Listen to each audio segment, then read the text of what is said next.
Oke, shalom teman-teman semuanya. Kita akan memulai GIC Family kita pada malam hari ini.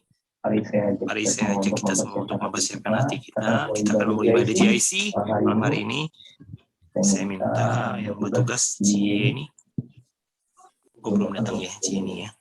Mungkin Cifebe bisa wakilin Cie ini.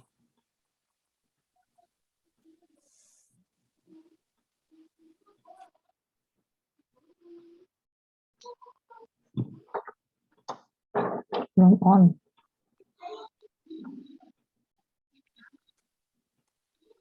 Mohon ya.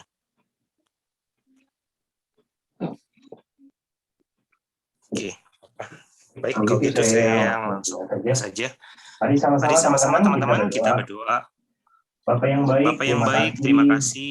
Malam hari ini kami mau memulai ibadah GIC kami. Tuhan pimpin acara ini dari awal pertengahan sampai akhirnya. Kami serahkan semuanya ke dalam tangan-Mu Tuhan. Biarlah Engkau sendiri yang beracara sebebas-bebasnya dalam acara ini. Biar acara ini boleh mempermuliakan nama Tuhan dan menumbuhkan iman, pengharapan, dan kasih kami lebih lagi kepada Tuhan Yesus. Terima kasih. Kami mengucap syukur di dalam nama-Mu. Haleluya. Amin. Silakan, Ko Hendrik.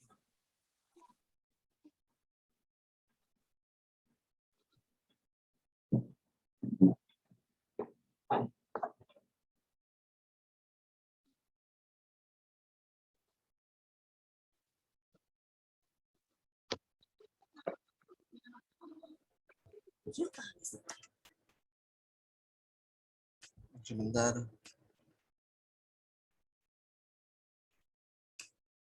Mari sama-sama kita menyembah nama Tuhan.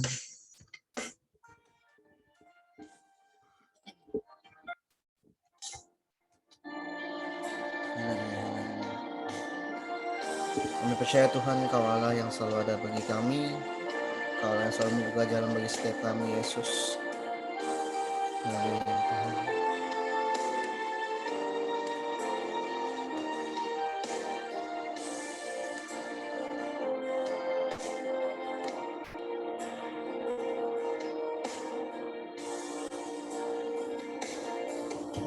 Saat ku tak melihat jalan-Mu, saat ku tak mengerti rencana-Mu, namun tetap ku pegang janji-Mu.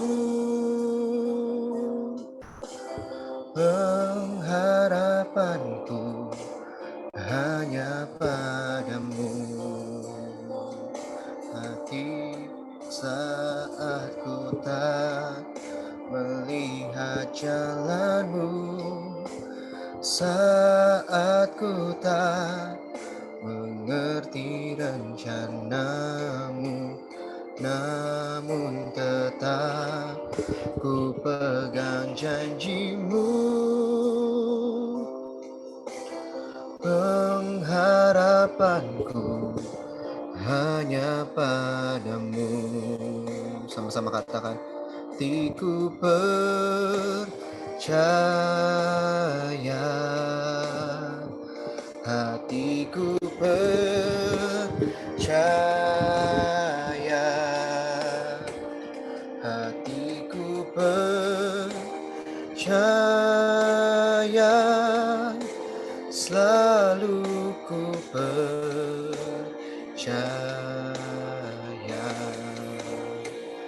hatiku percaya, hatiku percaya, hatiku percaya, selalu ku percaya.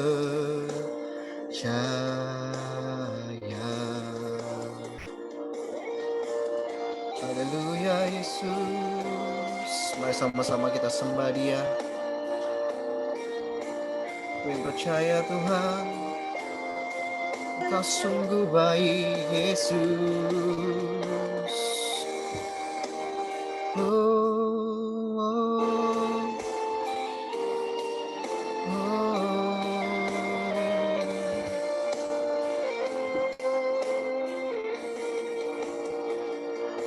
hatiku percaya,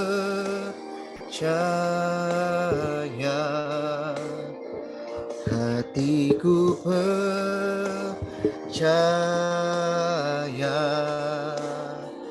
hatiku percaya, selalu ku percaya. Lord, I will trust in you. Sing, Lord, I will trust in you. Lord, I will trust in you. My heart will trust in you. Hatiku percaya, lebih sungguh lagi katakan, hatiku percaya,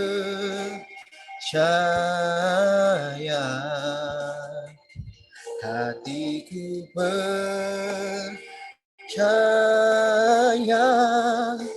selalu ku percaya, selalu ku percaya.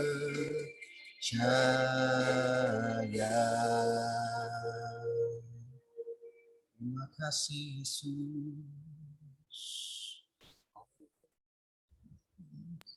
Silakan bacakan doa.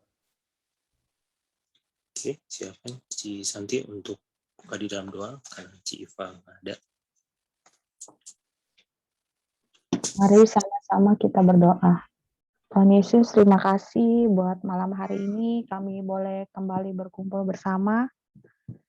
Kami mau sama-sama ber-GIC Tuhan, kami percaya Engkau hadir di tengah-tengah kami, dan hati kami selalu percaya bahwa Engkau ada di dalam setiap hati kami. Tuhan, pimpin sertai acara sharing ini dari awal, pertengahan, hingga akhirnya. Hanya ke dalam tangan Tuhan Yesus sendiri, biar Roh Kudus sendiri yang berbicara atas setiap kami dan memberikan hikmat buat setiap kami untuk kami boleh mengerti akan firman-Mu. Terima kasih Bapa. Kami mengucap syukur hanya di dalam nama Tuhan Yesus. Haleluya. Amin.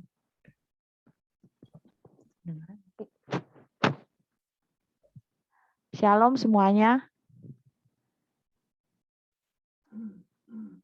Apa kabar saudara pada malam hari ini? Luar biasa, amin. Amin. Yang luar biasa boleh angkat jempolnya. Kita bersyukur ya pada malam hari ini kita boleh kembali bersama, berkumpul bersama di dalam JIC kita pada hari ini. Hari ini saya diberikan kesempatan untuk saya boleh sharing akan firman Tuhan. Biar Roh Kudus sendiri yang memimpin. Saya percaya kita semua boleh mendapatkan pewahyuan daripada Roh Kudus sendiri. Tema pada hari ini adalah berani berubah. Perubahan adalah suatu tuntutan kehidupan untuk menuju posisi yang lebih baik, walaupun tidak mudah untuk berubah itu. Keadaan sangat tidak mendukung untuk berubah. Di dalam sharing pada malam hari ini, bahwa suatu perubahan adalah suatu tuntutan di dalam kehidupan kita hari-hari ini ya. Seperti kita pada saat ini juga kita beribadah, tadinya kita beribadah secara offline, beribadah bersama. Nah, pada hari ini, pada saat ini kita dihadapkan untuk kita mengalami perubahan dengan cara kita beribadah secara online gitu. Dituntut untuk kita berubah gitu. Tentu yang akan kita bahas pada perubahan saat ini adalah perubahan yang menuju ke hal-hal yang lebih positif atau lebih baik di dalam kehidupan kita. Kadang kita persoalan perubahan, nggak semua orang mudah untuk berubah dan nyaman untuk sebuah kata yang namanya perubahan. Jadi bagi setiap kita yang manusia yang di dunia ya, kita percaya bahwa perubahan itu sebenarnya adalah keadaan yang memang nggak mengenakan di dalam kehidupan kita gitu. Kadang-kadang kita perlu melihat keadaan gitu, kadang nggak mendukung untuk supaya kita berubah gitu. Paling sering atau banyak beralasan gimana kalau perubahan itu kadang sulit. Kadang kita melihat keadaan di luar, kita nggak mendukung perubahan yang terjadi dalam hidup kita. Misalnya nih, contoh, kalau saat-saat ini kan saya sedang sedang diet nih ya. Kadang-kadang untuk kita berubah gitu mengikuti pola hidup yang baru, pola hidup yang sehat untuk saya berdiet itu, kadang keadaan luar itu nggak mendukung gitu. Kadang, kita lihat-lihat promo-promo makanan di luar kan banyak gitu, merubah kebiasaan itu nggak enak kalau secara manusia gitu. Kemudian, ayat bacaan pada saat ini kita buka di Rut 1 ayat 1 sampai 5. Saya bacakan aja, Rut dan Naomi judulnya. Rut 1, pada zaman para hakim memerintah ada kelaparan di tanah Israel, lalu pergilah seorang dari Betlehem Yehuda beserta istrinya dan kedua anaknya laki-laki ke daerah Moab untuk menetap di sana sebagai orang asing. Nama orang itu adalah Elimelek, nama istrinya Naomi, dan nama kedua anaknya Mahlon dan Kilion. Semuanya orang-orang Efrata dari Betlehem, Yehuda, dan setelah sampai ke daerah Moab, diamlah mereka di sana. Kemudian matilah Elimelek, suami Naomi, sehingga perempuan itu tertinggal dengan kedua anaknya. Keduanya mengambil perempuan Moab, yang pertama bernama Orpa dan yang kedua bernama Rut. Dan mereka diam di situ kira-kira 10 tahun lamanya. Lalu matilah juga keduanya, yakni Mahlon dan Kilion, sehingga perempuan itu kehilangan kedua anaknya dan suaminya. Di sini diceritakan bahwa Rut merupakan salah satu dari 3 janda yang mengalami masalah dalam cerita ini. Rut adalah salah satu menantu dari Naomi, dan apalagi Rut itu berasal dari suku yang tidak baik, suku Moab yang dianggap sebagai suku yang tidak berkenan, tidak dianggap sama bangsa-bangsa lain gitu loh. Tetapi di sini diceritakan bahwa Rut itu berakhir menjadi salah satu nenek moyang Yesus. Kemudian keberanian Rut mengubahkan hidupnya menjadi luar biasa. From no one become someone, from nobody to somebody, from worthless, from worthy, a history maker. Di sini Rut adalah seorang janda yang tadinya bukan siapa-siapa, tapi dia menjadi seseorang yang luar biasa, dari seseorang yang bukan sesuatu tapi menjadi seseorang yang berharga di mata Tuhan, dan salah satu pencatat sejarah ya yang luar biasa, yang tadinya istilahnya dia adalah keturunan bangsa Moab yang tidak dianggap Tuhan, tidak dikenan Tuhan, tapi dia boleh menjadi salah satu bagian sejarah yang luar biasa di dalam Alkitab ya. Di sini ada 3 keberanian yang kita bisa pelajari dari Rut. Yang pertama adalah dia berani untuk bermimpi. Rut 1 ayat 15 sampai 17. Saya bacakan di Rut 1 ayat 15 sampai 17. Berkatalah Naomi, telah pulang iparmu kepada bangsanya dan kepada para allahnya. Pulanglah mengikuti iparmu itu. Tetapi kata Rut, janganlah desak aku meninggalkan engkau dan pulang dengan tidak mengikuti engkau. Sebab kemana engkau pergi, kesitulah juga aku pergi. Dan di mana engkau bermalam, disitulah juga aku bermalam. Bangsamulah bangsaku, dan Allahmulah Allahku. Di mana engkau mati, aku pun mati di sana, dan di sanalah aku dikuburkan. Beginilah kiranya Tuhan menghukum aku, bahkan lebih lagi daripada itu, jikalau sesuatu apapun memisahkan aku dari engkau selain daripada maut. Di sini Rut sesudah ditinggal mati sama suaminya, dia tinggal sama mertuanya Naomi, tapi dia ketika Naomi berkata kepada Rut bahwa udah kamu balik dah maksudnya ke bangsamu gitu, ke negerimu lagi gitu, balik lagi ke bangsamu. Tapi di sini Rut berani berkata dan berani menyatakan keberaniannya atas suatu perubahan yang menuju tujuan yang baru. Dia berani bahwa mengambil keputusan untuk dia tetap mengikuti mertuanya Naomi ya. Dan dia percaya bahwa ketika dia berani untuk mengambil keputusan untuk mencapai tujuan yang baru, dia percaya bahwa ada suatu perubahan yang akan dia hadapi gitu. Bahwa ketika kita mau berubah itu kita harus belajar untuk berani bermimpi. Bukan setiap manusia kita punya tujuan hidup, punya visi ya. Ketika kita berani untuk bermimpi, ya di situ kita harus berani menjalankan mimpi kita itu gitu, berani keluar dari kenyamanan kita gitu. Kadang-kadang kita tuh dihadapkan sesuatu kepada keadaan yang istilahnya kita tuh nyaman gitu dengan keadaan kita yang sekarang. Kita kadang males berubah keluar dari zona kenyamanan kita gitu. Tapi di sini Ruth mengambil keputusan untuk meninggalkan zona kenyamanannya, untuk dia berubah transformasi kepada dia bermimpi untuk tetap mencapai tujuannya gitu, bahwa dia tidak kembali ke kebiasaan yang lama di daerahnya untuk tinggal bersama dengan Naomi dalam tuntunan Tuhan. The futures belong to those who believes in beauty of their dreams.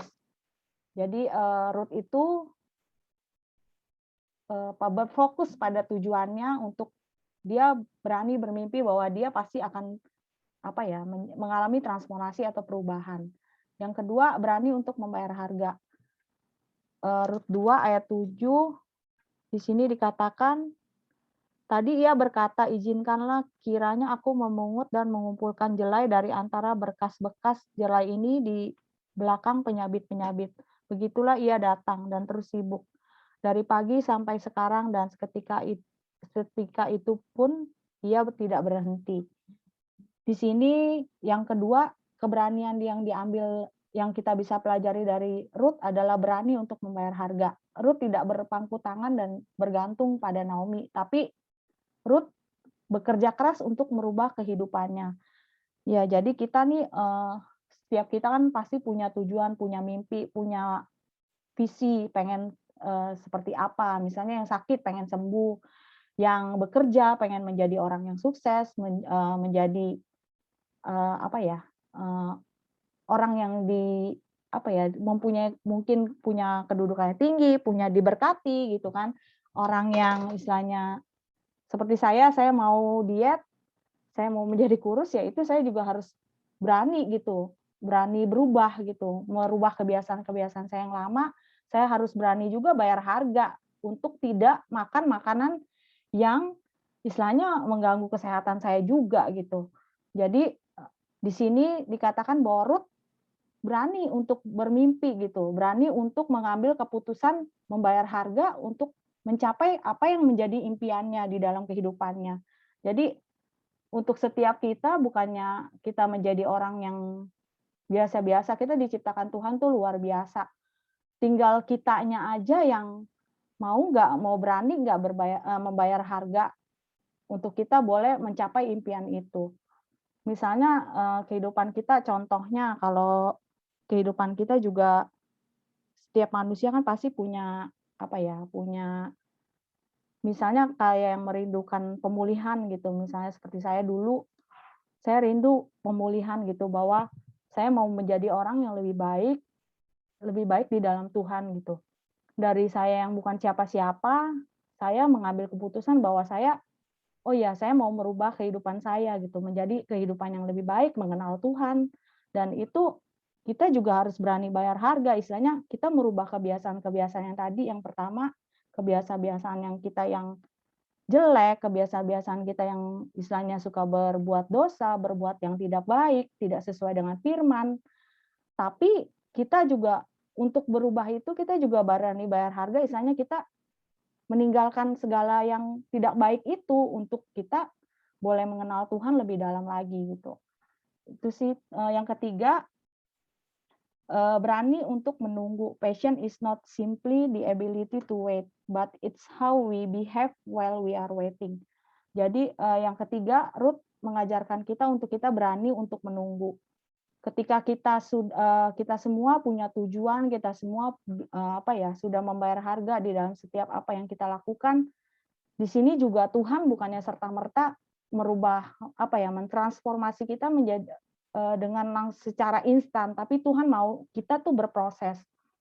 Di dalam proses itu memang tidak mengenakannya. Kayak tadi kita keluar dari zona kenyamanan itu pun itu sebenarnya udah nggak enak gitu. Itu juga termasuk ke dalam proses. Tapi ketika kita berproses itu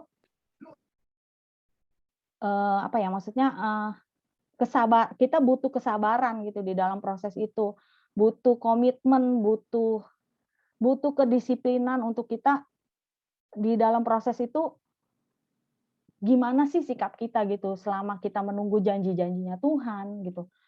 Kita mau bersungut-sungut apa kita tetap mengucap syukur di dalam proses itu. Jadi perubahan memerlukan proses dan proses juga memerlukan waktu. Jadi bukannya serta-merta kita mau berubah saat itu juga kita berubah. Itu nggak mungkin ya secara instan gitu. Tapi Tuhan juga mau kita berproses. Jadi makin lama kita seperti bejana. Misalnya kita yang jelek di tanah liat itu dibakar, diinjak-injak, dibentuk-bentuk. Terus kalau jelek kita dibuang lagi gitu, diproses lagi sampai kita tuh menjadi pribadi yang lebih baik gitu. Perubahan itu memerlukan proses dan proses memerlukan waktu. Ruth juga bersedia menunggu waktunya Tuhan dan tidak mengandalkan potensi pribadinya. Ruth percaya kepada tuntunan Tuhan atas kehidupannya. Jadi di dalam proses itu kita percaya bahwa segala sesuatunya akan indah pada waktunya Tuhan gitu.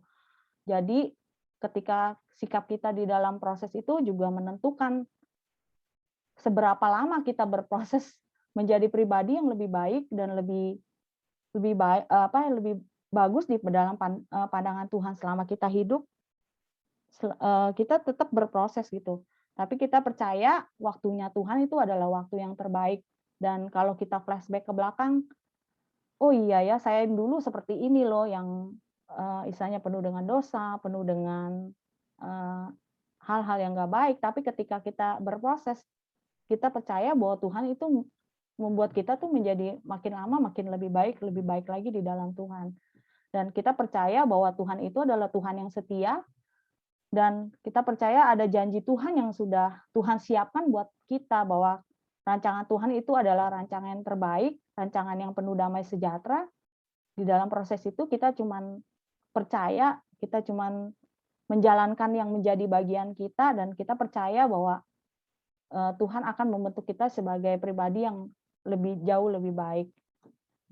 Itu aja, kiranya lewat firman Tuhan pada malam hari ini boleh menjadi berkat untuk teman-teman semua, dan mungkin ada yang mau sharing di dalam kehidupannya, kita boleh sharing bersama. Sekian, terima kasih. Oke, baik. Sebelum kita melanjutkan sharing kita, mari kita sama-sama tutup di dalam doa dulu untuk firman Tuhan. Untuk yang bertugas, Ciani, mungkin bisa tutup dalam doa dulu. Silakan, Ciani. Mari kita bersatu dalam doa.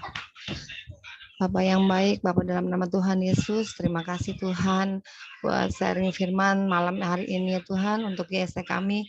Biarlah ya Tuhan, firman yang telah disampaikan Ibu Santi memberikan kami kekuatan ya Tuhan, dan kami akan terus berubah menjadi seperti yang Engkau ingini dalam kehidupan kami masing-masing Bapak. Terima kasih Tuhan, kiranya sebentar kami akan mendengarkan sharing di GST kami ya Tuhan. Berkati kami semua dalam nama Tuhan Yesus Bapak, kami mengucap syukur. Haleluya. Amin. Oke, terima kasih buat sharingnya Ci Santi dan juga Bu Lewi ya. Terima kasih Ciani. Oke, teman-teman, kita sharing, saatnya sharing. Sebenarnya apa yang dibawain Ci Santi lebih bagus ya. Jadi menyempurnakan apa yang dibawain hari Minggu, karena banyak sekali yang mau dibicarakan, tapi intinya ya seperti tadi. Sebuah inovasi itu hasilnya ya adalah sebuah perubahan. Targetnya adalah sebuah perubahan tentunya. Ya, untuk mencapai perubahan itu ya tadi ya, kita mendengar ada seorang tokoh di dalam Alkitab yang namanya Ruth. Kenapa dia bisa seperti tadi ya, dari seorang yang bukan siapa-siapa menjadi seperti itu ya karena dia punya keberanian. Mungkin teman-teman juga ada kesaksian atau ada yang ditanyakan atau mungkin ada yang mungkin punya pengalaman yang mirip seperti Ruth gitu ya. Gak apa-apa dengan versinya masing-masing, kita akan saling berbagi. Saya mulai kemarin dari yang wanita, hari ini dari yang pria dulu. Mungkin dari Ko Yusuf dulu, mungkin Ko Yusuf? Apalagi di mobil ya? Ya, shalom Pak. Ya, Shalom shalom. Pak Fendi. Ya, gimana? Ya, kalau saya dengar firman yang tentang kisah Ruth ini, yang saya tangkap ini, Ruth ini dia tetap taat dan setia kepada mertuanya ya. Walaupun di depan itu tidak ada pengharapan kalau secara logika ya Pak Fendi ya. Karena kan kalau menurut karena harus menikah, Ruth harus menikah dengan mempunyai keturunan untuk memperpanjang keturunannya. Mahlon ya, dia harus menikah dari anaknya dari si Naomi ya untuk memperpanjang keturunan anaknya, benar ya Kosen dia? Tapi anaknya meninggal, suaminya meninggal. Sedangkan Naomi ini kan sudah tidak punya anak lagi, anak lelaki. Iya betul. Untuk memperpanjang keturunannya. Iya. Nah makanya kan Naomi suruh dia pulanglah ke kampung halamanmu. Iya, Percuma melanjutkan. kamu mengikuti saya sedang bisa melanjutkan hidup lah ya. Tetapi, mungkin. Betul. Tetapi Ruth ini tetap setia walaupun di depan kalau secara mata jasmani itu nggak ada pengharapan. Tapi dia tetap taat dan setia, dia mau mengikuti mertuanya kemanapun ia pergi, mengikuti. Makanya yang seperti Pak Fendi bilang itu berani bayar harga gitu. Iya. Berani bayar harga. Makanya Tuhan dengan ketika kita setia dan taat, walaupun kita menghadapi cobaan masa sukar, kita percaya aja lah janji Tuhan itu nggak pernah gagal ya. Janji Tuhan itu indah. Ya. Jadi kalau melihat kisah ini dalam hidup saya juga, walaupun kita di dalam masa sukar, kita harus tetap setia dengan Tuhan Yesus. Ya. Apapun yang terjadi itu semua baik yang dirancangkan Tuhan. Jadi dalam firman Ruth ini dalam Ruth ini saya ambil harus taat dan setia. Walaupun secara mata jasmani itu kita nggak bisa lihat apa-apa Kak Fendi. Ya. Tapi kita lihat secara mata rohani gitu. Ya, secara iman ya, bukannya secara apa yang bisa iman. dilihat Jadi, mata, tapi apa yang diimani gitu ya. Wah, bagus banget nih tambahan dari kode ini, Ko Yusuf nih. Iya. Itu yang saya tangkap dari firman Ruth ya, tentang kisah Ruth ya. Jadi akhirnya dia ketemu dengan seorang Boas ya. Kasih.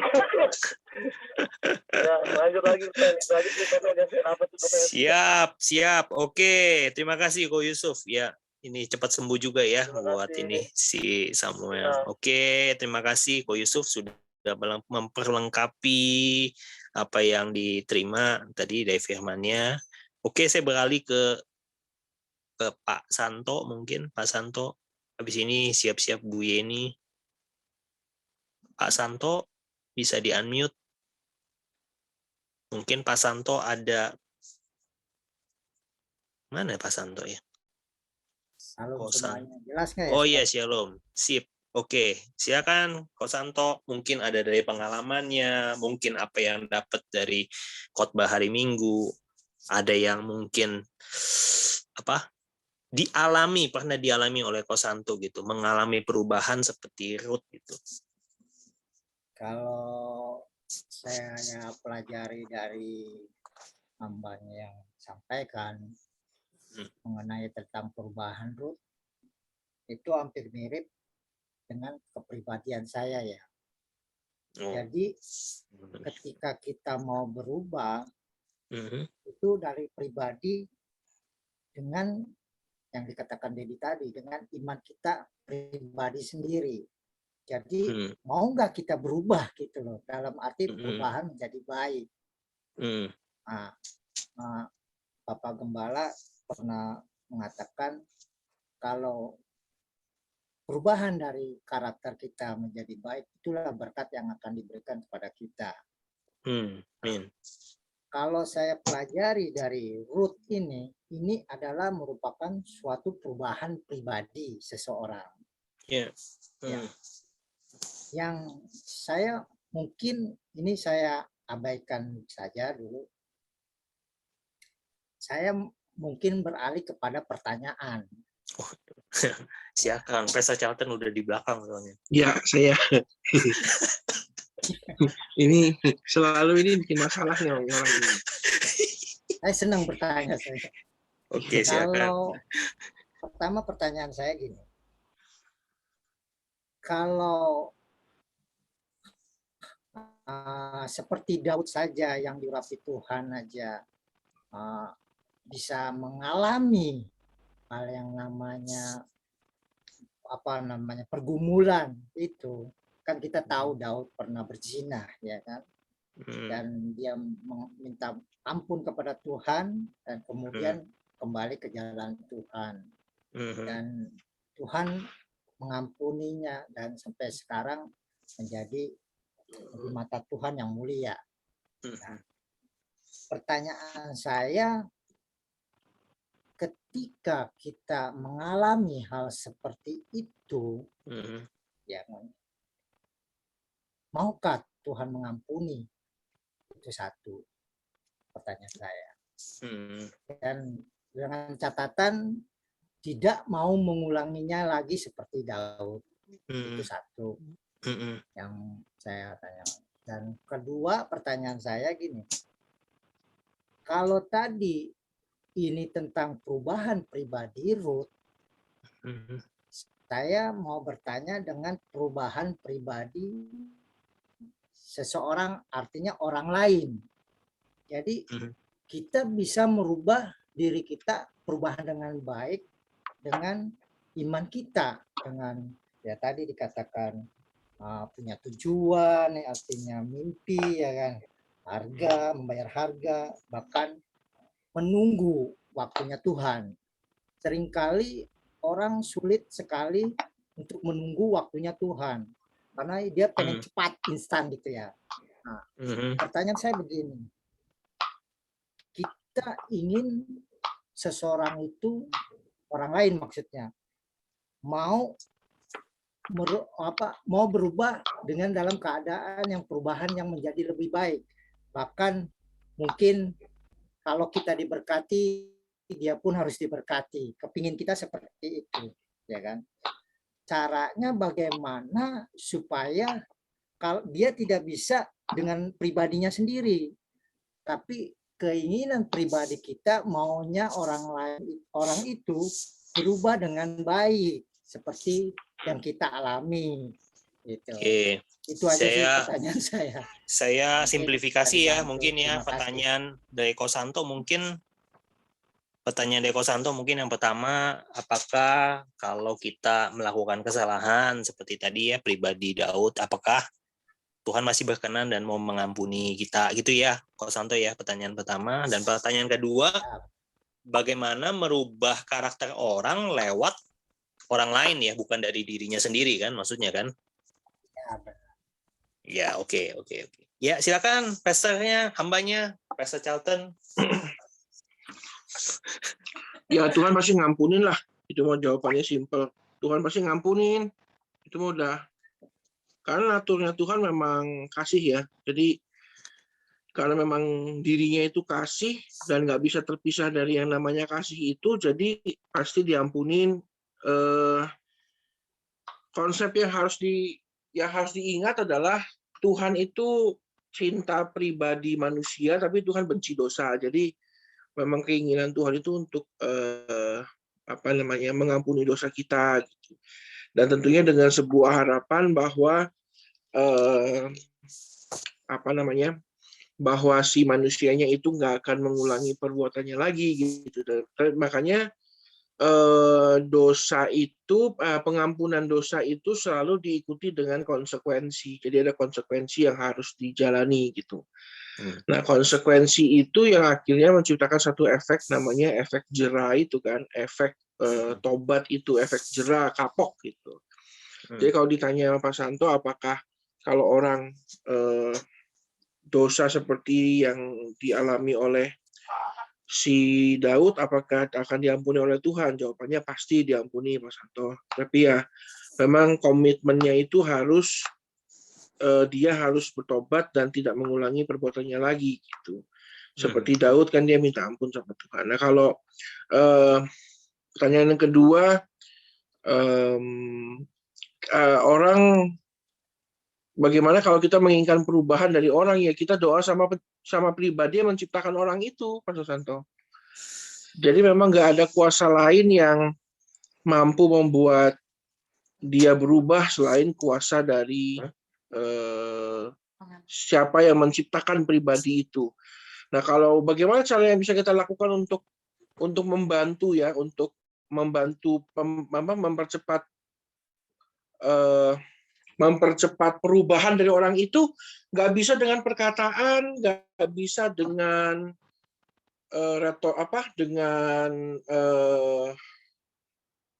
ucapan aja. Justru salah satu cara kita untuk mempercepat perubahan dalam orang itu adalah dengan memberikan teladan, contoh.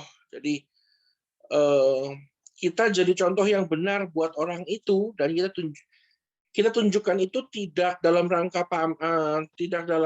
pura-pura, tapi memang kita benar-benar cinta sama Tuhan kita sehingga orang itu bisa ngelihat. Gitu. Seringkali banyak orang pengen saudaranya atau sahabatnya atau mungkin orang yang dia cintai itu berubah, tetapi dengan tindakan pura-pura, nah itu nggak bisa. Jadi memang dekatkanlah kasih kita, cinta kita kepada Tuhan kita, jadilah teladan, jadilah contoh, biarkan orang itu melihat, bukan karena kita yang sengaja menunjukkannya. Mungkin jawabannya seperti itu sih, Pak Santo. Kalau menurut saya. Oke, Ko Santo, semoga jawabannya tidak membuat Anda lebih bingung dan lebih tersesat. Ya, saya bingung sama jawaban saya. Bagaimana? Bisa nggak kita, misalnya saya mendoakan dia perubahan, terus saya berpuasa untuk beliau gitu. Bisa Pak Santo.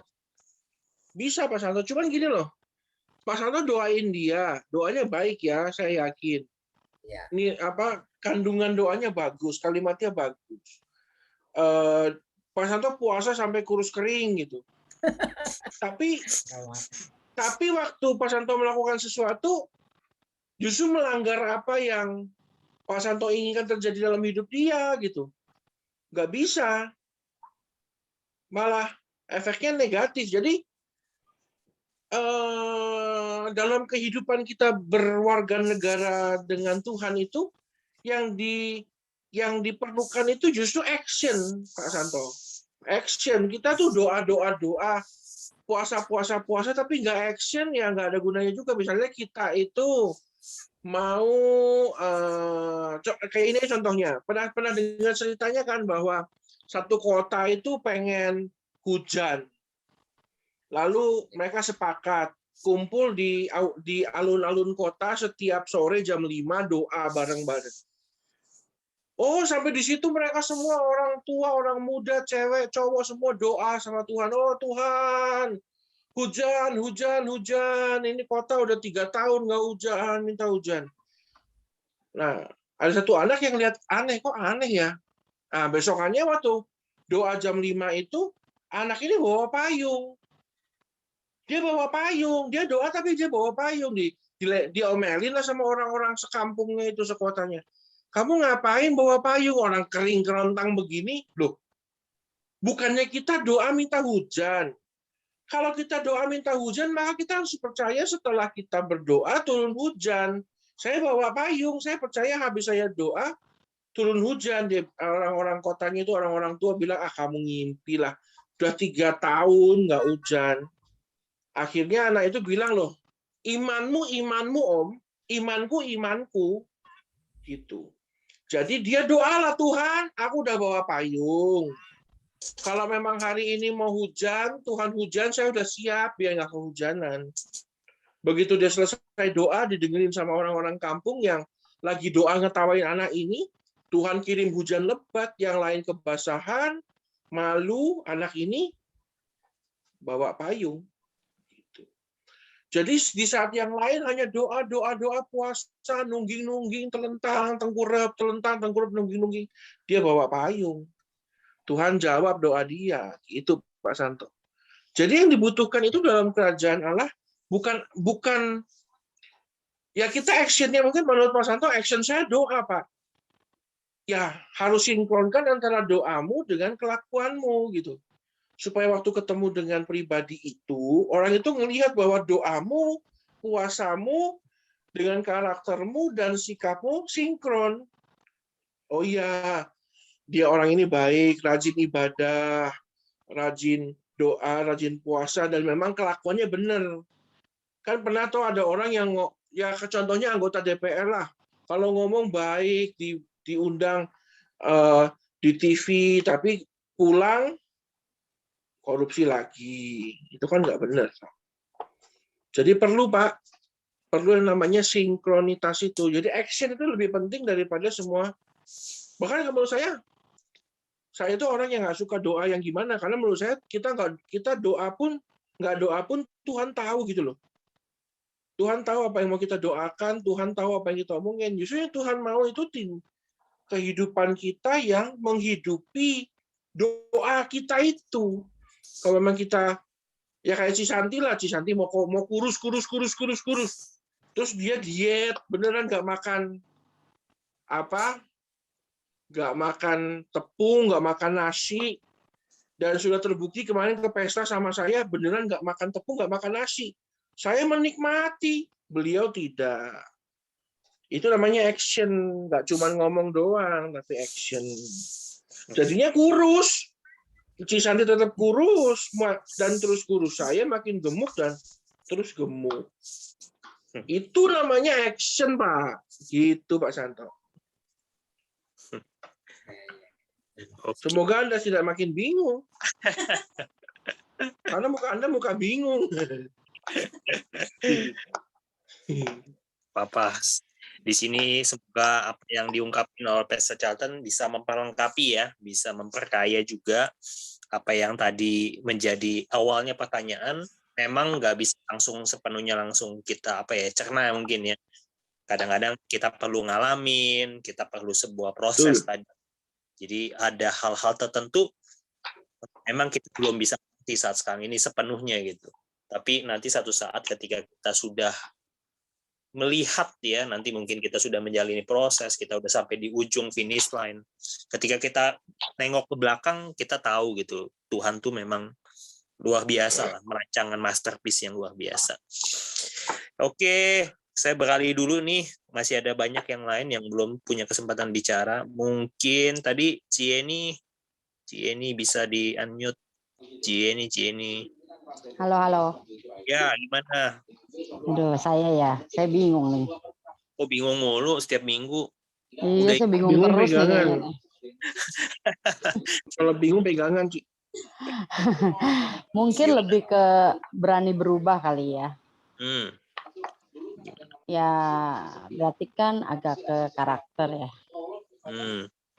Yang Ci ini sendiri ngalamin gimana, Ci? Nah, ini dia nih, berani berubah ini tantangan juga sih sebenarnya, nggak gampang juga. Pertama sih ya kira-kira kalau saya kan dalam pekerjaan ya lebih lebih kayaknya bagaimana ya. Dan kebetulan saya dihadapin sama orang ya pasti kan nggak sama kita nih karakternya. Seperti kalau kayak di kerjaan itu kan mungkin banyak yang cari muka gitu istilahnya. Mukanya hilang lah ya. Ya mungkin mukanya nggak tahu taruh di mana atau apalah gitu kan. Ya. Nah, tapi dari situ saya belajar kok orang bisa untuk perubahan itu maksudnya gimana ngomongnya ya. Dia bisa mungkin nggak sesuai dengan hati dia, tapi dia berusaha untuk berubah menyesuaikan keadaan. Mungkin kira-kira begitu ya.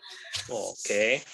Tapi kalau saya sendiri saya nggak bisa berubah begitu gitu. Tapi karena saya nggak coba sesuai dengan hati maksudnya. Ya nggak sesuai dengan hati gitu. Tapi saya coba memahami, ya mungkin dengan adanya orang di sekeliling saya itu, mungkin saya bisa belajar juga gitu.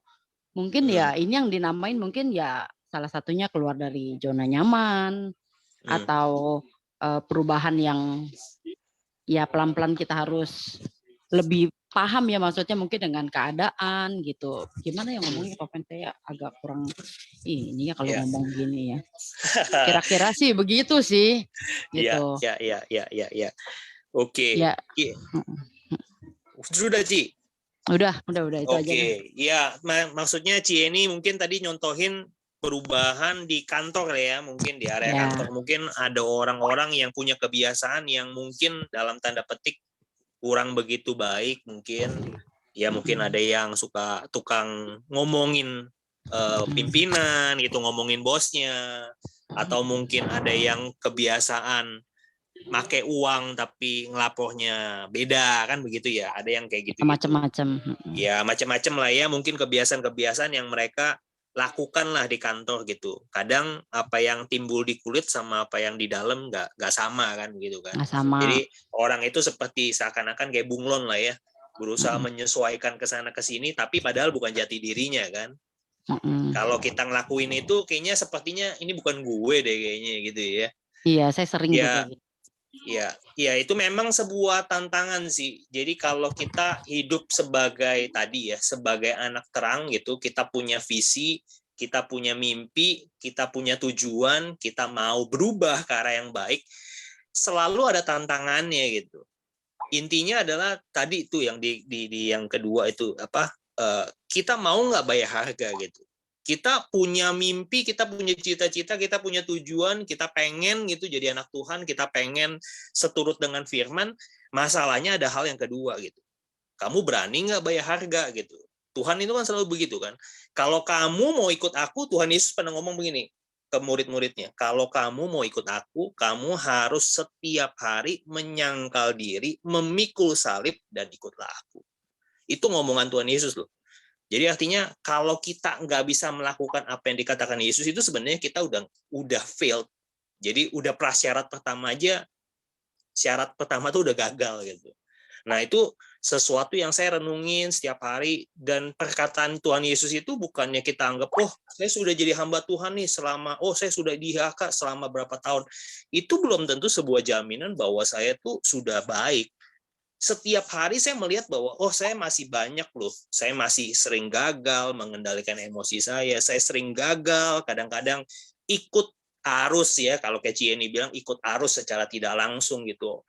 Lagi ngomongin orang nih gini-gini ya kan, kita seneng ya namanya orang gitu ya, sosialisasi, ngumpul-ngumpul, malah jadi ikutan gosip, ikutin ngomongan orang. Nah itu seperti itu, memang kita harus yang namanya apa ya, kalau kita masuk di dalam komunitas kayak gini, kayak Cieni ngingetin, oh iya ya, saya juga begitu ya. Nah, secara tidak langsung kadang-kadang Tuhan tuh ngomong melalui orang lain gitu. Jangan dong kayak gitu. Kamu kan udah jadi anak Tuhan.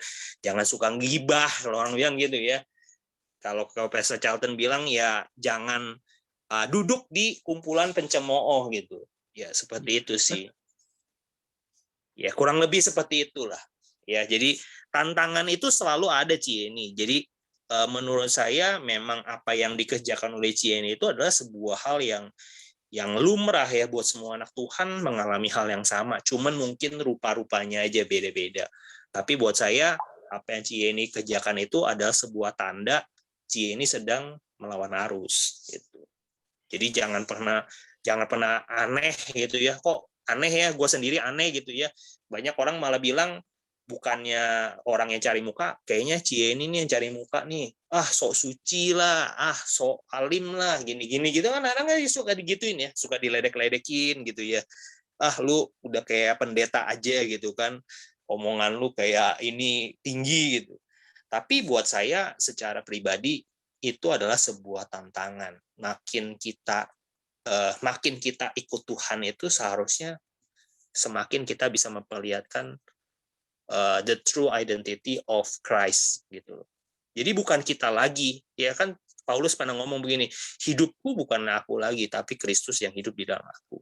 Mestinya hidup kita tuh semakin kecil, semakin kecil, semakin kecil, semakin kecil. Jadi orang bukan lihat kita, identitas kita bukan Yeni yang dulu gitu. Tapi orang lihat, Yeni yang dulu nih, dulu mungkin saya kenal Yeni pas waktu awal-awal datang ke IHK, mungkin Yeni masih inget ya. Ya kayak gimana lah Yeni lah. Yeni nggak perlu saya ceritain, mungkin teman-teman juga yang baru udah tahu juga Yeni dari awal juga mungkin tahu gitu. Gimana karakternya Yeni. Wah, kalau orang bilang tuh, pokoknya kalau orang bilang mah, kayaknya hari esok dia nggak pernah takut gitu. Pokoknya ada duit mah mau habisin aja gitu. Tapi kalau sekarang, kalau menurut saya gitu beda gitu ya. Maksudnya lebih wise, lebih kalem, lebih berhikmat. Ada uang, gimana caranya bisa simpen. Coba dulu Yeni kayak dulu. Tuhan berkatin 5 juta juga habis kali. Kayaknya 1 minggu, 3 hari juga habis. Tapi sekarang menurut saya ya, Yeni kan bisa ngelihat apa yang Tuhan titipkan itu, berkat itu, kita bisa ngelihat gitu progresnya.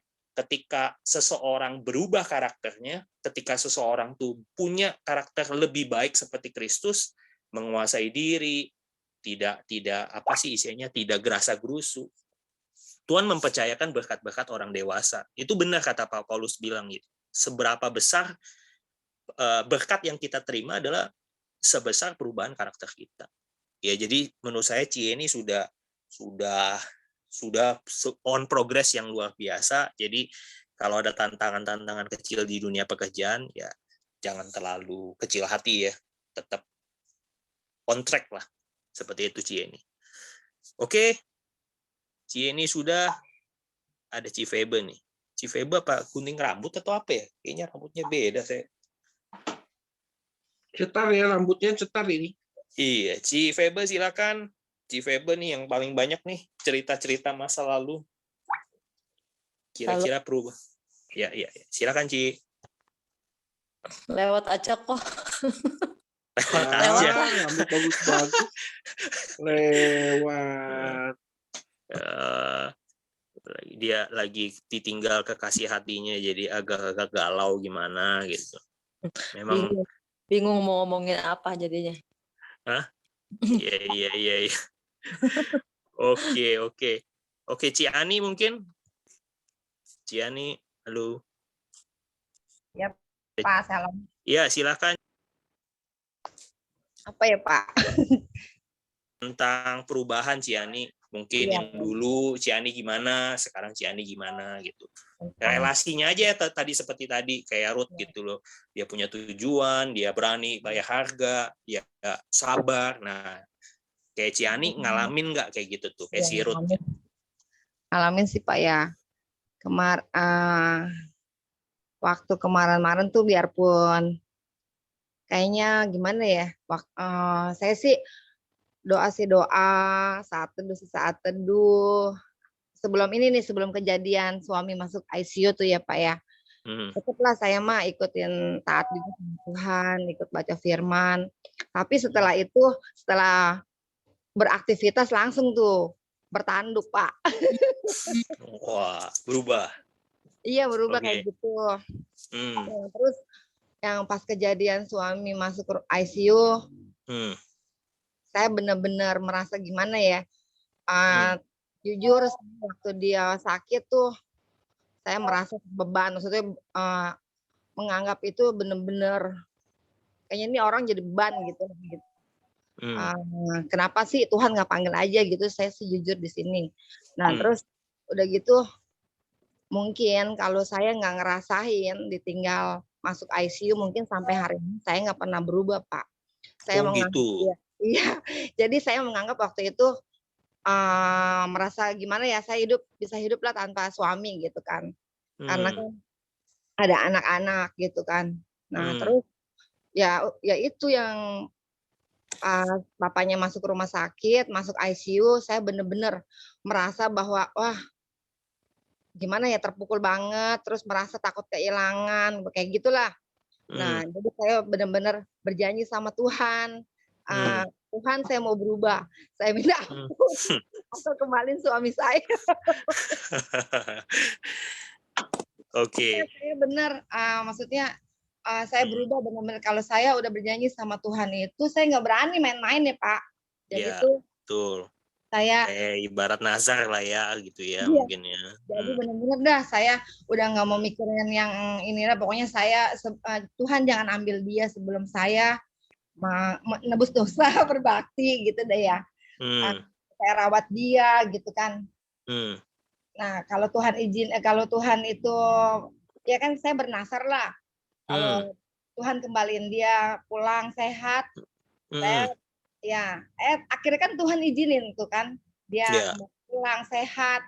Ya udah, jadi saya udah berubah. Oke. Berarti lewat sebuah problem, sebuah masalah awalnya ya, kalau kita ngeliat kan situasi kondisi ketika suami Ciani masuk rumah sakit dalam keadaan gawat darurat, sebenarnya kan kita ngeliat situasi yang nggak menyenangkan ya. Tapi justru lewat situasi itu bisa ngerubah mindsetnya ya Ciani ya, dari awalnya wah ini beban nih malah jadi sebuah kayak Naomi gitu, kayak Ruth ke Naomi gitu ya. Kalau Ruth sama Naomi kan kalau orang bilang wah kesempatan kan, udah suami saya meninggal, saya boleh pulang, saya boleh kawin lagi, atau saya boleh itu kan, ya dia kan bisa ngelanjutin hidup gitu. Kalau ikut Naomi kan berarti kan dia nggak bisa kemana-mana, harus ngerawat kan, isinya begitu ya. Tapi justru juga dialami nih sama Ciani gitu ya. Ya lewat semuanya, biarpun kita udah bertangis-tangisan dulu nih, apa punya anak-anak begini, akhirnya sekarang puji Tuhan anak-anak juga dari yang kecil, emang sih mesti mereka kan lihat orang tuanya dulu, baru mereka menghormati lah ya Pak gitu kan. Akhirnya tadinya kan Sasa juga galak sama bapaknya gitu kan, ikut-ikutan kita lah gitu kan. Ambil air nggak mau, apa nggak mau, tapi puji Tuhan sekarang anak-anak juga kita ya damai lah di rumah gitu kan, nggak ada lagi pagi udah gitu-gitu terus gitu kan. Amin. Oke. Iya, kalau kita nggak ngerasain penderitaan nih kayak ibaratnya ya, nggak ngerasain gini ya, maksudnya kesakitan, jadi kita nggak tahu sakit itu gimana gitu kan. Iya, jadi, setuju. Hari ini kita semua mau berubah. Amin. Baik lagi Pak, terima kasih. Ya. Oke, terima kasih buat kesaksiannya. Wow, luar biasa nih Ciani ya. Ini saya belum pernah dengar sih, tapi satu hal yang benar-benar meneguhkan ya. Jadi teman-teman, problem itu kadang-kadang kita melihat sebuah pergumulan, masalah itu kadang-kadang kita nggak suka namanya masalah. Nggak ada orang yang kasih masalah langsung bilang wah Tuhan terima kasih, thank you gitu. Nggak ada. Pasti reaksi pertama, Tuhan kenapa begini gitu. Jadi tapi lewat Ciani ini kita dengar kesaksiannya bahwa Tuhan itu bisa merubah orang gitu. Ya, kayak tadi yang Kosanto bilang kan gitu kan. Bagaimana perubahan itu nggak dari diri sendiri gitu loh. Bagaimana orang yang merubah gitu loh. Nah, justru ini dari kesaksian ini sebenarnya menjawab juga Kosanto punya pertanyaan gitu. Gimana kalau kita mau merubah orang sih? Kalau orangnya itu sebenarnya lu berubah kayak gitu. Tapi ini justru Tuhan memakai orang lain untuk merubah Ciani gitu. Jadi puji Tuhan ya, Tuhan punya 1000 macam cara Kosanto untuk merubah orang ya. Memang Tuhan itu sutradara yang luar biasa, dia masterpiece. Oh, Cifeba udah siap untuk berbagi? Hah? Gimana? Mau berbagi juga? Atau ada cerita seru? Lewat belum. Lewat dulu. Oke, saya skip dulu. Silakan yang selanjutnya Bapak Hendri Giovanni nih. Silakan Pak Hendri, ada cerita apa? Salam semuanya. Ini koneksinya kurang begitu stabil jadi agak ini takutnya. Tapi nggak apa-apa. Cerita singkat aja, mungkin Pak Hendri. Pak Sohendri, Hendri bukan Pak Sohendri. Pak Hendri Giovanni ada cerita nggak nih? Ini ya, sedikit mau sharing juga. Jadi terkadang beban hidup itu bisa membuat jalan atau timbulnya dosa. Ini yang saya alami sendiri ya, ini sharing. Jadi bebannya terlalu banyak. Jadi untuk menutupi beban itu kadang-kadang kita ambil jalurnya singkat. Waktu jalur singkat itu jalur yang kurang bagus lah ya, yang tidak benar, maksudnya hasilnya tidak jujur atau apa. Pas di saat itu udah saking banyak bebannya, udah saking banyak masalahnya, udah saking banyak nggak bisa caranya bagaimana nih, kalau ketahuan bagaimana nih, udah nggak ada jalan keluar, kita baru nyari ya ibaratnya Tuhan lah, baru Tuhan nih gimana ya, saya kayaknya udah salah jalan nih, saya minta tolong gimana caranya, saya nggak mau begini lagi nih. Jadi di saat itu ini pengalaman pribadi saya, ini bukan tentang ini ya, beban itu bukannya materi aja, tadi beban itu bisa juga saya dahulunya suka, maksudnya kayak contohnya hal-hal yang narkoba, mabok-mabokan, yang keras-keras yang di dunia kurang bagus.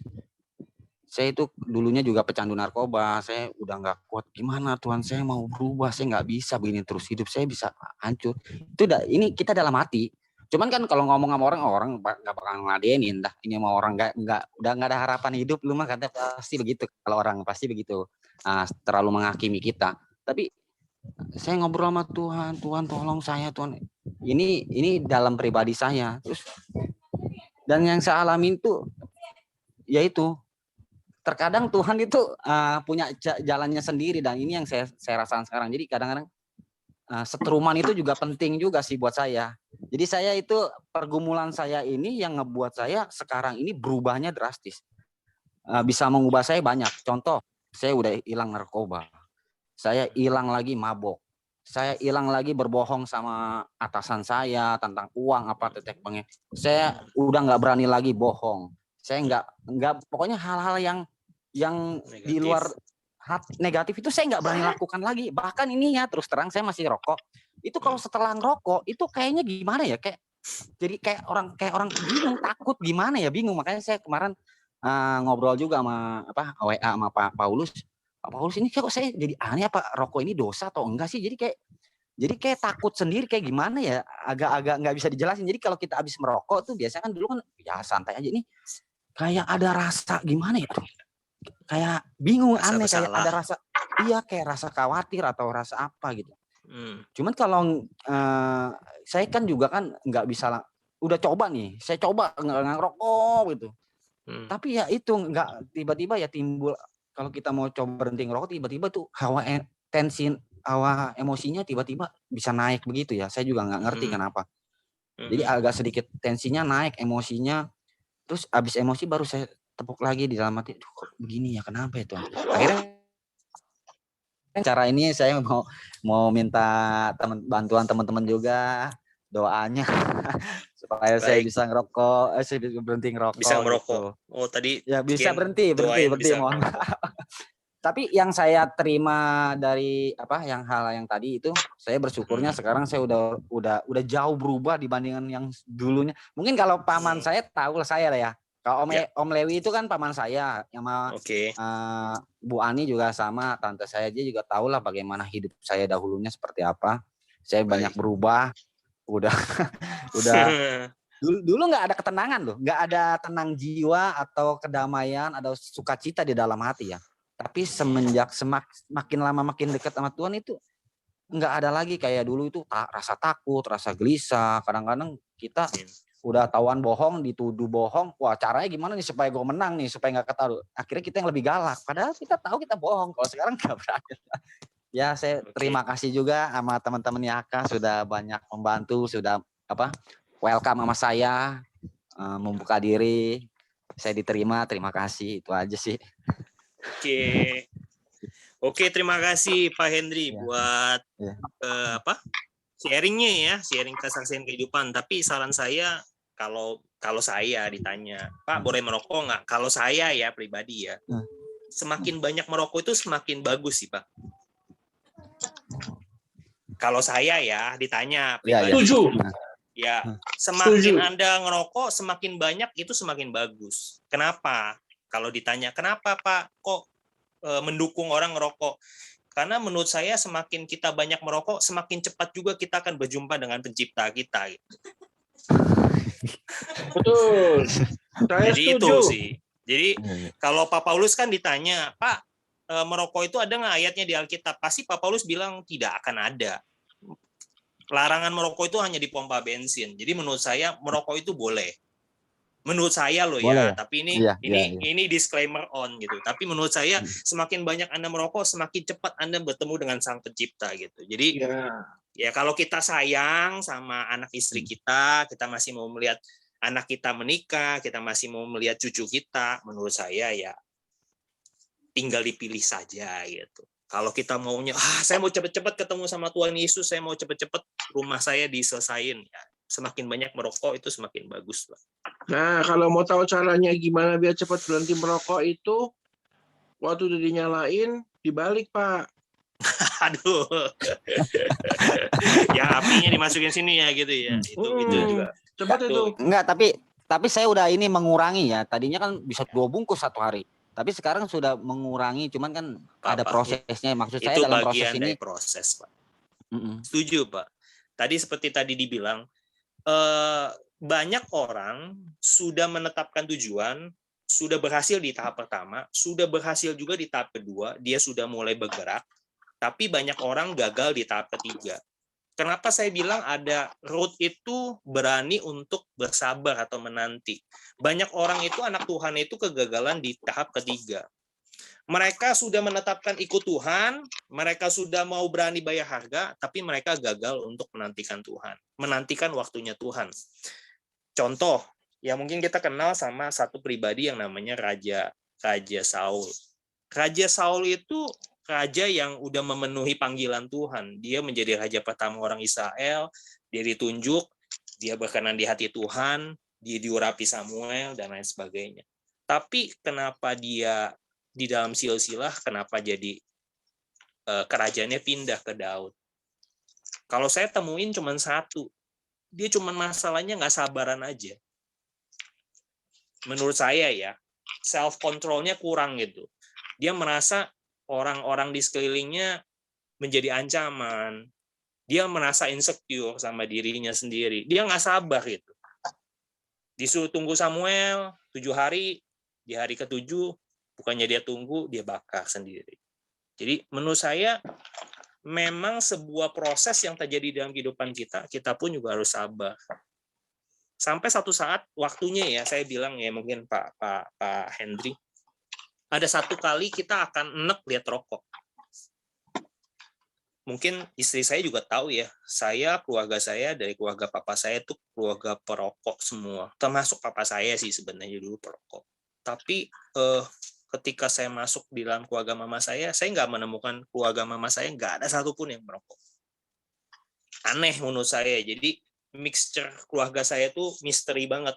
Dari keluarga papa semua perokok, dari keluarga mama tidak ada perokok sama sekali gitu. Nah, yang saya temukan adalah ketika saya melihat itu gitu, saya kayak di brainwash gitu.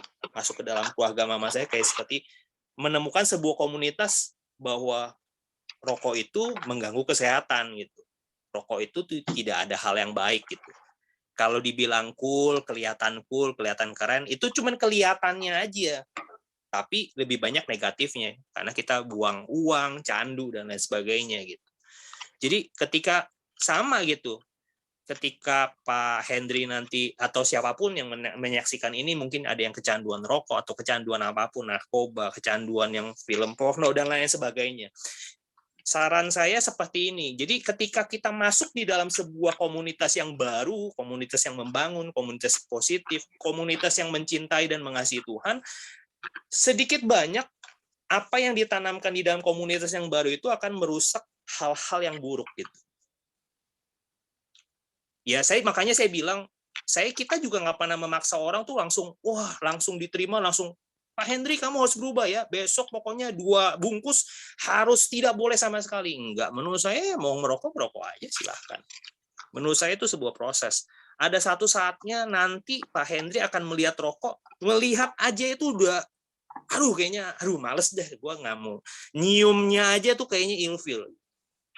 Satu saat Bapak makasih akan merasa seperti itu. Nggak tahan, mabok gitu. Kayak saya gitu, ketika ngumpul ada teman-teman atau keponakan atau sepupu saya yang merokok, menurut saya nggak bisa deket-deket. Istri saya tahu, saya jadi agak-agak pusing gitu. Nyium bau rokok tuh agak pusing gitu. Jadi apalagi kayak kepulan-kepulan itu, wah saya lebih baik menghindari gitu. Jadi itu sih. Jadi saya ngelihat apa yang dialamin dari keluarga mama saya sama papa saya sama seperti itu. Sama seperti kita. Ketika kita dulu di dalam kegelapan, kita merasa kita cool gitu. Kita adalah bagian dalam ya hal-hal yang gelap, hal-hal yang negatif. Tapi ketika kita bertemu komunitas yang positif, komunitas yang baik, seperti Pastor Charlton, nggak mungkin dia merokok gitu ya. Dia daripada merokok lebih baik katanya, yuk kita makan nasi campur akwang gitu. Betul. Kalau dia enggak nasi campur, pasti mau dia. Tapi kalau lihat rokok, makan iga, buang-buang duit gitu kan. Wah, katanya Marlboro satu bungkus 33.000, mendingan gua makan nasi campur C. Ya gitu. Kok Anda tahu harganya? Ya. Jadi seperti itu ya Pak Hendri. Jadi mindsetnya aja. Nanti mindsetnya akan sedikit banyak. Nggak perlu kita nasehatin. Sebenarnya nggak perlu dinasehatin. Nanti kita akan merasa sendiri. Apa gunanya sih? Sebenarnya di Alkitab juga kan pernah ngomong. Segala sesuatu itu diizinkan, tapi tidak semua segala sesuatu itu berguna. Nah, tinggal diterjemahin aja di dalam otak kita. Segala sesuatu diizinkan, tapi tidak segala sesuatu berguna. Nah, tinggal kita pilih gitu. Boleh nggak begini-begini? Berguna nggak? Membangun nggak? Bawa manfaat nggak?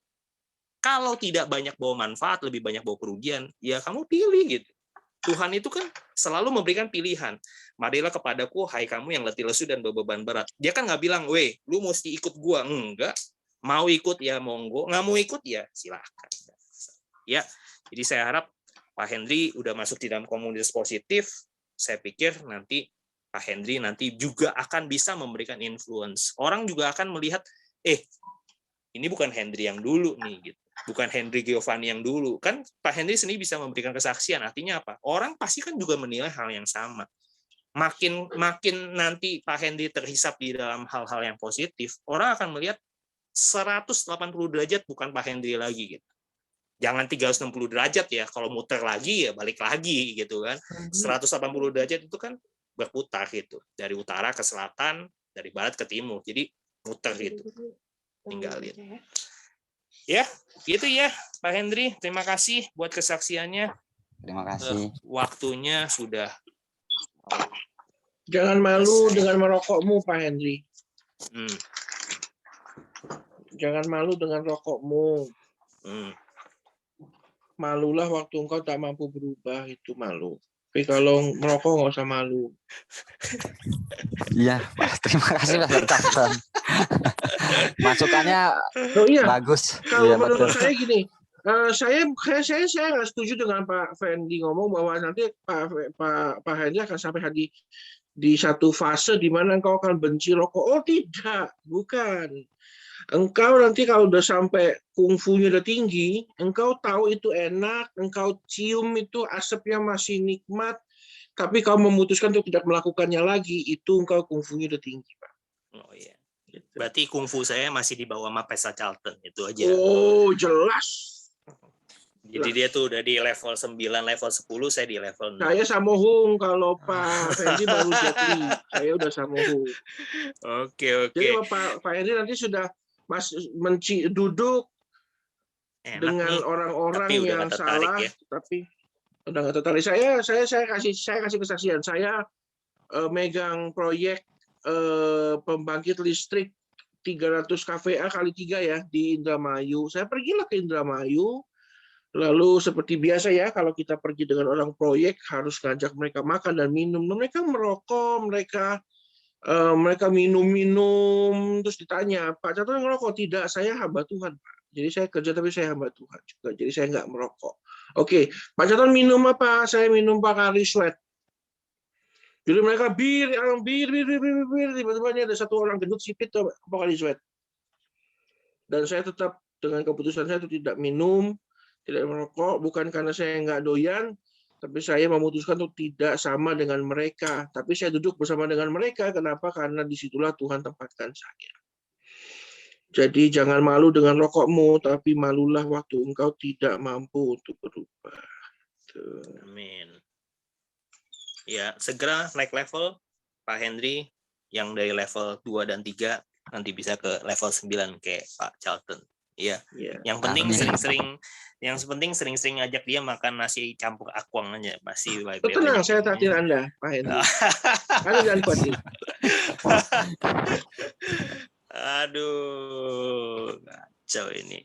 Oke, Pak Paulus, ini sudah jam 20.45. Pak Paulus, silakan.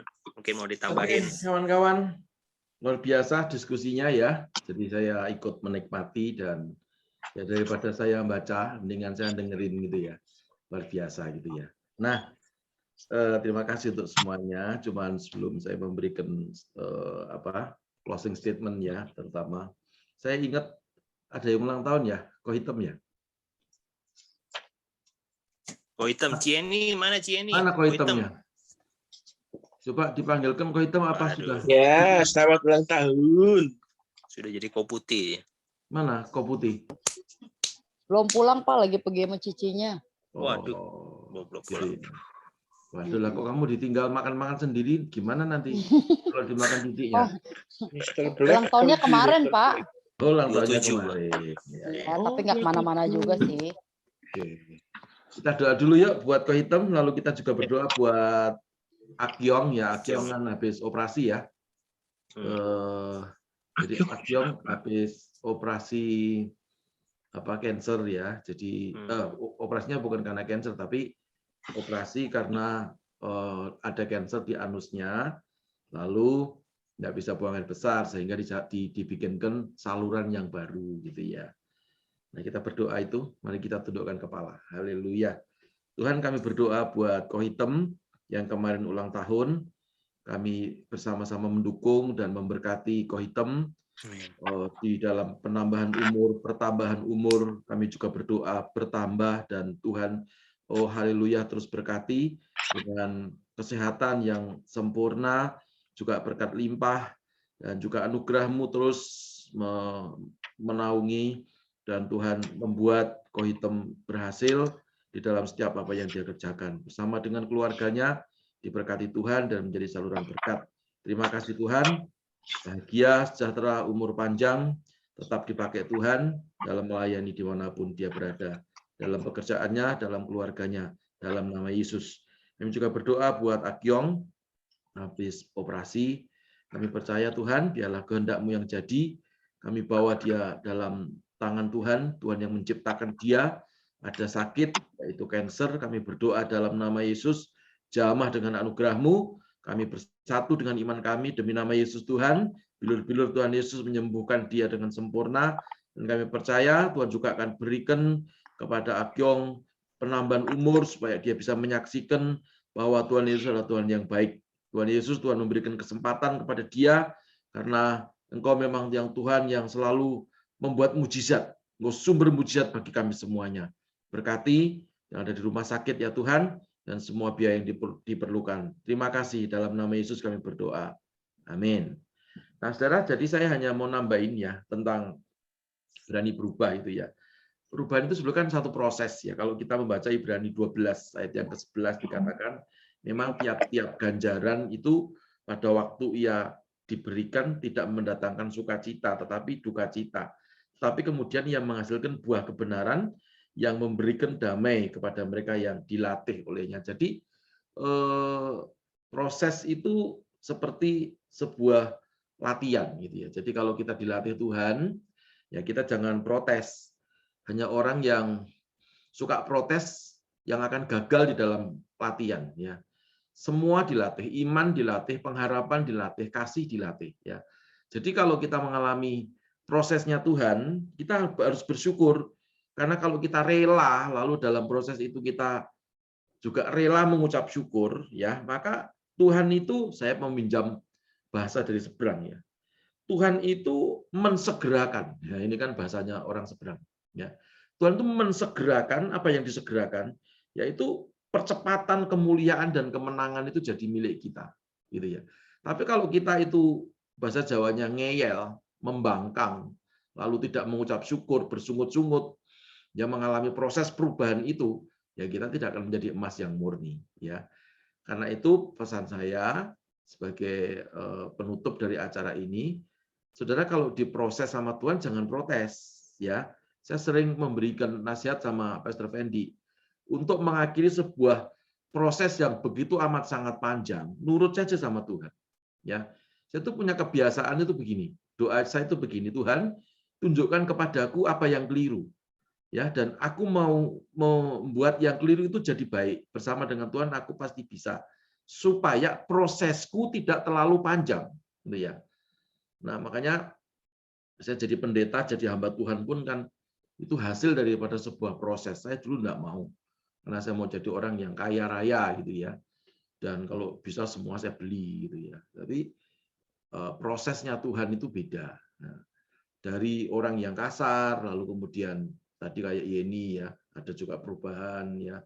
Henry diubah Tuhan, Kosanto ya, Febe diubah Tuhan, diubah sendiri rambutnya gitu ya. Rambutnya biasanya enggak gitu sih. Nah, sekarang malam hari ini gitu. Jadi itu mengalami perubahan gitu. Ya, tapi itu beda konteksnya. Ya, Pastor Charlton ya dulu pengakuan juga, kemarin juga pengakuan di mobil seperti apa, sekarang juga lebih baik lagi, diubah Tuhan. Ya, jadi semua harus mengalami perubahan. Hanya orang yang bodoh, orang yang kalau Alkitab bilang itu bukan bodoh sebetulnya ya, hanya orang yang tegar tengkuk yang tidak bisa menerima perubahan itu. Dan orang yang seperti itu adalah dicampakkan oleh Tuhan. Mesias datang sebetulnya itu untuk orang Israel. Saya ulangi, Mesias datang itu khusus buat orang Israel, tapi karena ini bangsa tegar tengkuk, ya semestinya harus diterima kehadiran Tuhan Yesus Kristus, ya. Tapi karena dia tidak mau terima, maka keselamatan itu diberikan kepada bangsa-bangsa di luar Israel. Kita semua bukan orang Israel, ya, karena orang Israel sendiri tegar tengkuk, nggak mau menerima Mesias, maka itu diberikan kepada kita keselamatan itu. Jadi artinya apa? Kalau kita nggak mau menerima sebuah proses dengan apapun alasannya, dibuat-buat atau memang seperti itu, maka berkat itu nggak jadi milik kita. Berkat itu akan diberikan kepada orang lain. Gitu ya. Jadi itu pesan saya. Karena itu mari kita dalam menghadapi masa-masa seperti ini, ya, yang penting jangan kesulitan itu hasil dari sebuah dosa. Kalau memang itu hasil daripada satu dosa, ya harus minta ampun. Allah itu setia dan adil, pasti ngampuni kita, ya. Nah, tapi kalau kita sudah baik-baik lalu ada dalam prosesnya Tuhan, bersyukur artinya kita itu diproses untuk menjadi lebih dewasa rohani, terutama dalam karakter. Jadi kalau karakternya sudah dewasa, yang biasanya Tuhan berkati secara materi ini ya, dari materi saja kan, kita ini senangnya membahas materi dulu gitu ya. Nanti biasanya materinya segini, nanti kalau karakter kita berubah, Tuhan itu akan memberikan di atasnya lagi terus dan terus gitu ya. Sampai dunia ini mengerti bahwa kita ini anak-anak Allah gitu ya. Beranilah berubah, dan kalau tidak berani berubah ya artinya kita tidak akan pernah menerima apa-apa, terutama juga dalam keluarga ya. Bapak Ibu ya, yang bapak ya harus menjadi contoh yang baik ya, berubah. Kalau dulu tinggi hati tidak mau minta maaf sama istri, ya sekarang harus berani minta maaf. Yang istri menunggu permintaan maaf dari suami, ya sekarang harus berubah. Coba lihat, ini ada Cik Santi sama Papi Fendi ini. Kalau di sekolah minggu kan Papi Fendi. Ya, nah, saya lihat dulu itu ya enggak bisa Santi minta maaf sama Fendi. Nah, tapi sudah bisa sekarang. Makanya tambah kurus gitu ya. Bonusnya. Enggak ada hubungannya wong kurusnya karena diet gitu ya, bukan karena itu. Ya, bercanda aja. Tapi yang jelas mari kita mau berubah. Kalau enggak berubah, orang zaman aja berubah kok. Iya kan?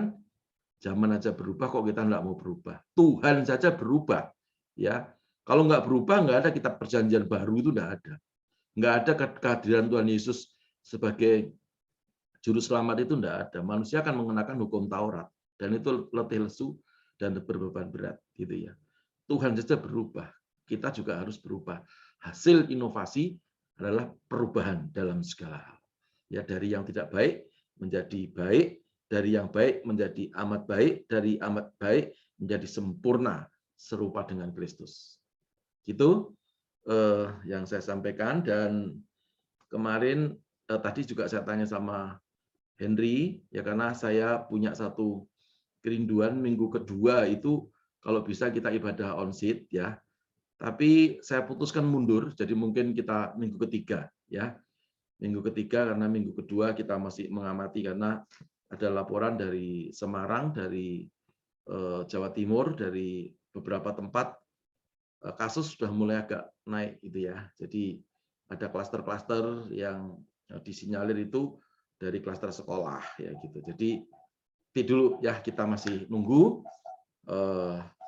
supaya perubahan menjadi lebih baik, baru kita memikirkan. Kemungkinan kita minggu ketiga uji coba bagi yang sudah vaksin, bagi yang vaksin 2 kali ya, bagi yang umurnya di bawah 50 tahun, kecuali gembalanya, karena gembalanya sudah 52. Gitu ya. Jadi semua ikuti prosedur dengan baik ya. Perubahan ini harus bisa diterima dan kita harus hidup dalam dunia yang berubah, tidak seperti dulu lagi. Dan saya percaya berkat yang kita terima juga berkat yang baru, ya, urapan yang baru, anggur yang baru. Jangan ditaruh di kantong kulit yang lama, harus dibikinkan kantong kulit yang baru. Tuhan Yesus memberkati. Oke, terima kasih Pak Gem. Oke, kita akan akhiri acara ibadah kita. Saya minta Ci Pebe untuk tutup dalam doa syafaat. Silakan Ci Pebe.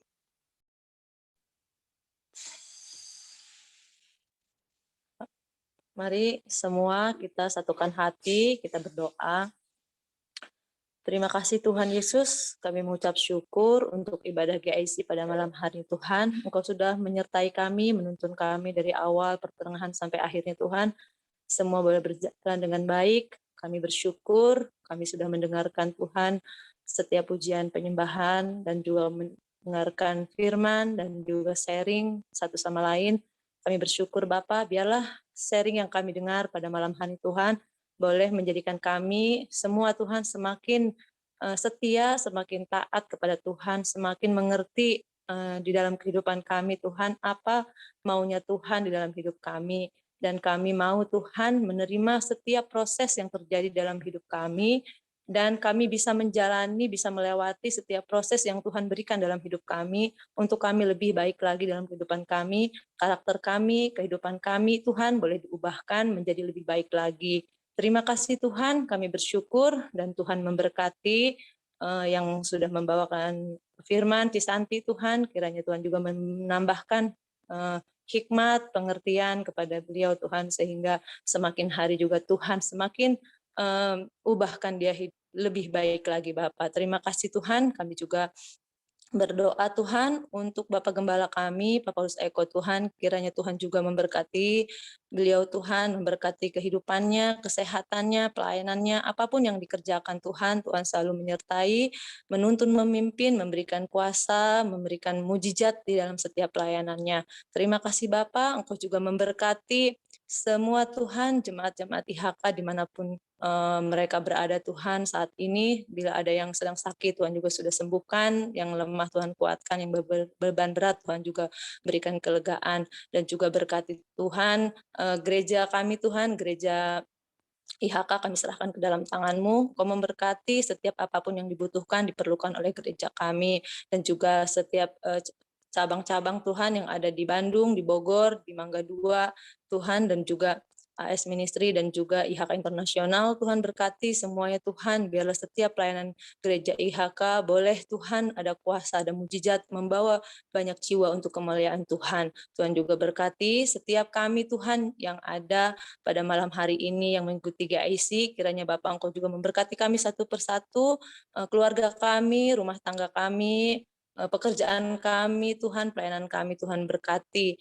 sehingga tidak ada satupun yang terlewatkan Bapak, dan juga teman-teman kami yang juga tidak bisa hadir, kami percaya Tuhan mereka dan minggu depan boleh bersama-sama kembali Tuhan mengikuti GIC. Terima kasih Bapak, Engkau juga memberkati bangsa kami Indonesia, memberkati Presiden kami, memberkati tempat kami tinggal, wilayah kami masing-masing. Tuhan, dimanapun kami ditempatkan, kami percaya Tuhan selalu menjagai, melindungi kami. Terima kasih Bapak, terima kasih Tuhan, kami bersyukur untuk malam hari ini dan kami serahkan semuanya ke dalam tangan-Mu. Dan sebelum Tuhan kami berpisah satu sama lain Tuhan, Tuhan kami mau memperkatakan kata-kata iman. 1, 2, 3. Saya percaya saya yang penuh dengan kemuliaan Tuhan, hidup dalam kekudusan, sukses di dunia dan masuk surga. Saya percaya saya adalah anak Tuhan yang penuh dengan kemuliaan Tuhan, hidup dalam kekudusan, sukses di dunia dan masuk surga. Saya percaya saya adalah Tuhan yang penuh dengan kemuliaan Tuhan, hidup dalam kekudusan, sukses di dunia dan masuk surga. Terima kasih Tuhan Yesus, kami percaya setiap kata-kata iman yang kami ucapkan itu terjadi dalam kehidupan kami. Kami semua diberkati, kami semua dijaga, dilindungi, kami dipelihara dengan sempurna. Dan sebelum juga berpisah, ini akan berkat daripada. Mari Bapak Ibu, sidang jemaat yang dikasih oleh Tuhan, mari kita angkat tangan kita dan kita minta berkat daripada Tuhan.